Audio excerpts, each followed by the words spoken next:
तुम अपनी मां को ढूंढना चाहती हो,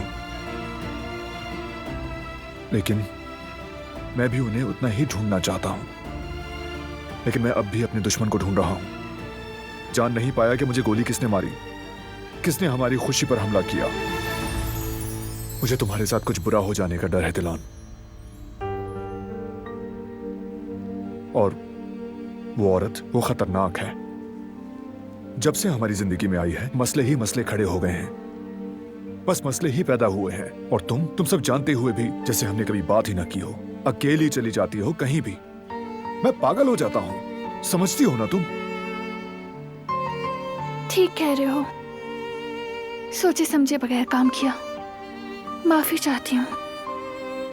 देखो, मैं फिर से कह रहा हूं, आइंदा मुझसे पूछे बगैर कहीं मत जाना। अब से कहीं भी जाओगी, या तो मैं या मेरे आदमी तुम्हारे साथ होंगे।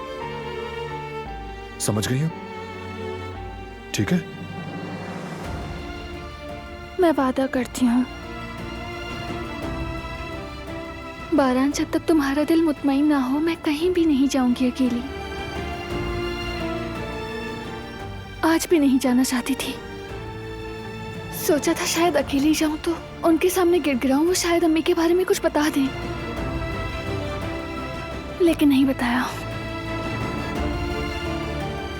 लेकिन मुझे यकीन है कि हम ढूंढ लेंगे, क्योंकि तुम यहाँ हो, मेरे साथ हो। और मैं साथ ही रहूंगा, यकीन करो।